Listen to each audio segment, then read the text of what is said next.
As you must have read the title or seen the thumbnail, this is a challenge run with a twist. The twist being, I need to beat all progression bosses with only Ashes of War, but I'm not allowed to touch them with my weapon, which limits me to weaponless or ranged Ashes of War. Like any other normal person, I chose a Reg class and named her Cheeks, and we were ready to take on this challenge. I jumped off a cliff, made it to Limgrave, and downloaded Torrent. There were a few things to be done before Morgot, so I hit Alexander in the butt as he holds the key to the best talismans of the game, grabbed the Stormblade Ash of War along with Flame Grant Me Strength and Golden Vow, and we were ready to fight Morgot.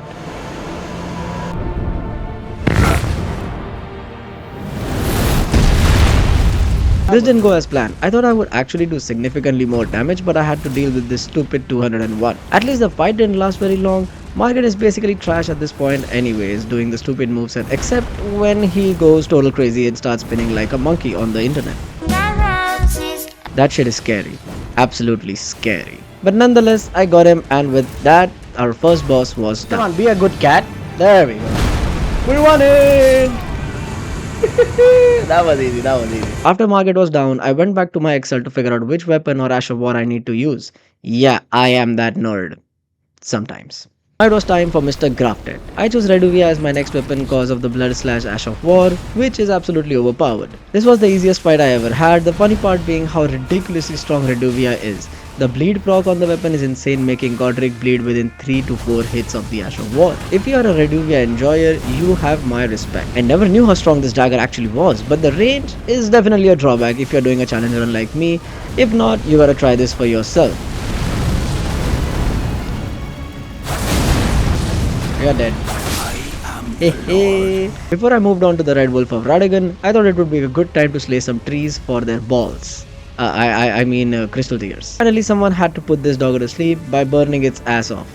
To be honest, it was enjoyable, but the doggo didn't seem to like it much. But that didn't stop me from burning it down to the ground.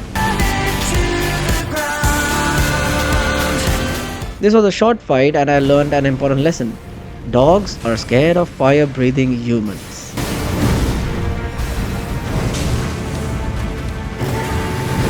And you should die now. There we go. And now it was time to sit on Renala's face. Okay, that turned out a little offensive, but that's exactly what I did, and I believe she enjoyed it. Ground Slam is an amazing Ash of War, the only downside being it's pretty slow but effective. And how effective is it, you may ask? I think Renala can explain this to you in a much better way. Funny part was, every time I used Ground Slam, Renala submitted to me by laying down. She is such a good waifu.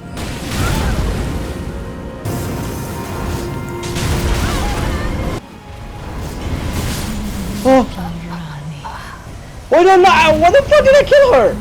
Did I kill her? Did I get her? Come on, please! There we go! With Renala down, I made my way to Altus Plateau, moving towards the draconic tree Sentinel. This guy has never been so easy. The Ice Spear Ash of War melts through his health bar like knife cuts through butter. The Frostbite built up on Ash of War is just insane. It took me merely 5 hits to proc Frostbite and break his stance at the very same time. Talk about insane potential being wasted.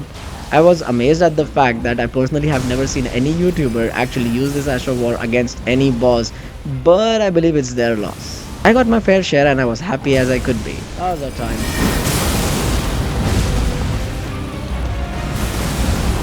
Perfect, and bye-bye Tree Sentinel.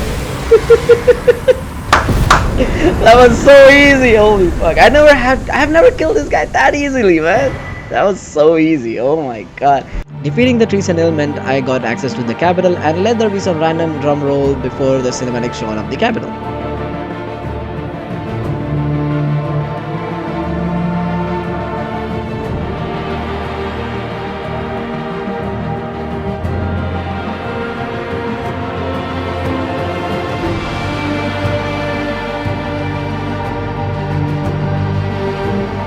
Next on the hit list was our golden boy, Godfrey. I chose Pikachu's Thunderbolt cause Godfrey really doesn't have any resistance against lightning compared to other damage types, and it went pretty smoothly.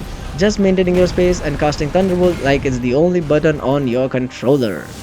Never thought this fight could be fought this way, but I'm glad I did and I came out victorious. It was pretty easy. And rescue.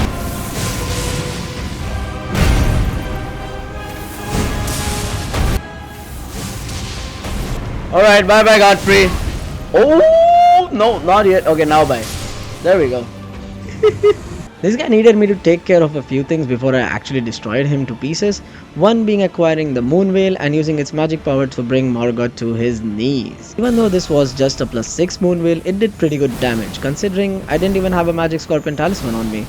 I absolutely hate Morgot to be honest, but looking at the damage and ease of dealing it with this weapon, it was a piece of cake. However, I had to take care that my weapon didn't touch him cause this is an only Ash of War damage run. So yeah. But well, this is how it went.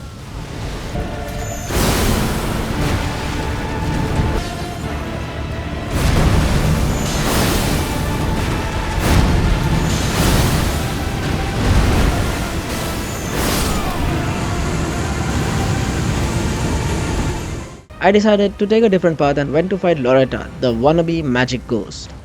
I used the much underrated familial Rancor Ash of War and I immediately understood why people don't use it. It's just bad, that's it. Nothing more, nothing less. It's trash. Absolute garbage. And I highly recommend you to not use it in any of your playthroughs. But I got Loretta anyways, so that evens everything out. So nothing to worry here.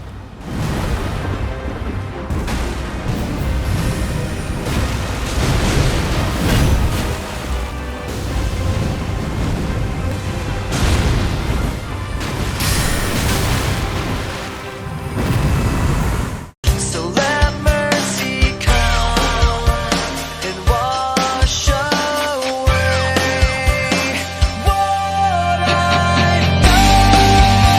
I'll face myself.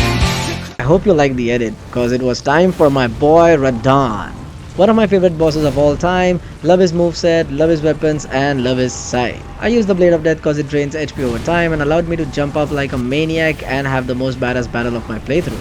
I just love this fight cause it made my junior go up, if you know what I mean. Anyways, I think I'm going off topic here, so just enjoy the fight.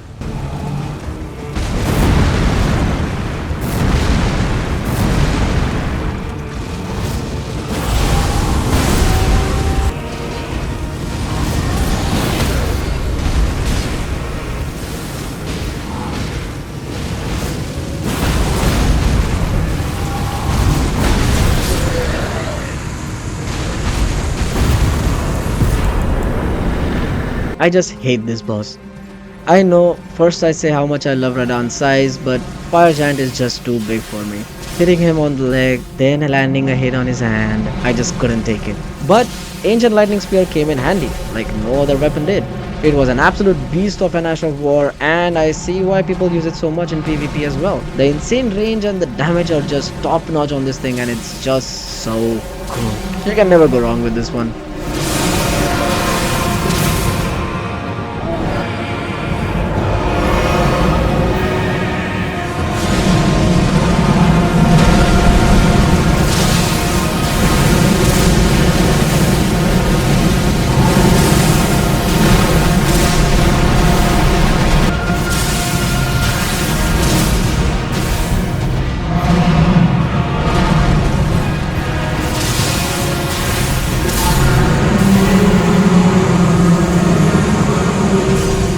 Plus, Rings of Light is by far my favorite Ash of War in this run. The ability to chain cast it is just insane. Just look how quickly I burn through enemy health bars of both the annoying boys. Didn't even stand a chance. It was just too easy at this point, and yes, I did summon help cause I'm trash as well. And because I didn't want to risk hitting the boss with my weapon.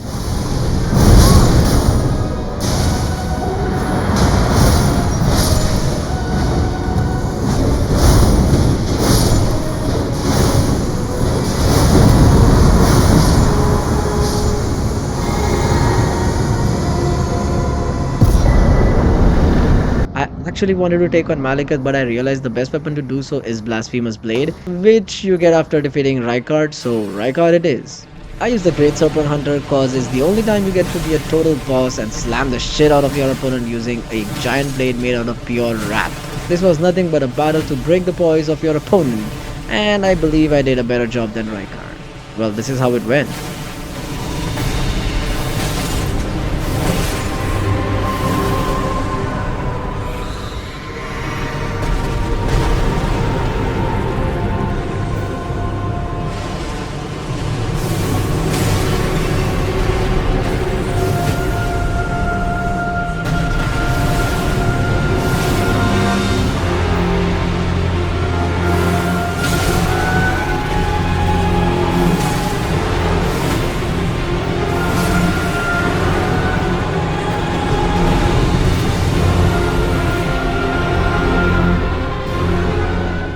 Finally, it was time to take on Malikat the Black Blade. This was a great boss until I started dying to him multiple times, and by multiple I means at least 40 attempts. But after 40 attempts I realized that when you use the Ash of War on Blasphemous Blade, you need to free aim it towards a little left, and Malekith will straight up jump into the fire and damage itself. This information made it possible to destroy Malekith and made me victorious.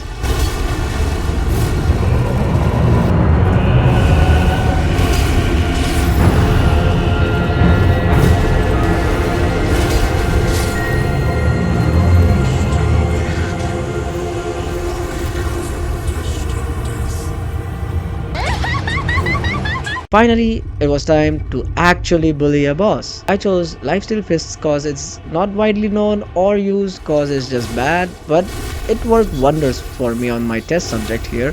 Gideon didn't even get a chance to roll away. He was completely sucked. I mean, his life was sucked out of his body and he had to deal with it.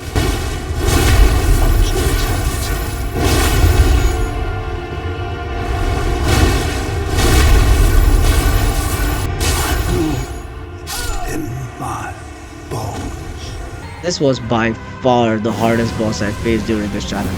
I changed multiple weapons for this boss, from Gargoyle's Blades to Horfrostomp Ash of War, before finally using the Death Poker. And I must tell you, this weapon is absolutely insane. When you combine it with Magic Scorpion Charm and Crack Magic Tear, it's a unit of a weapon. The cross build-up was insane. The only problem was, whenever I used the Death Poker, the second half of the Ash of War will result in me hitting the boss with my weapon. So I switched to a strategy where I only used the first half of the Ash of War and allowed Godfrey to walk into it to receive damage. And it worked wonders, by the way. However, in the very last blow, I did hit the boss with my weapon and I thought I messed up the challenge, so I thought of starting over again. But I would like to know your opinion on this, whether I should consider this as a fail or should I continue the challenge from here on. Regardless, subscribe for part 2 because that's gonna come out anyways, and peace out.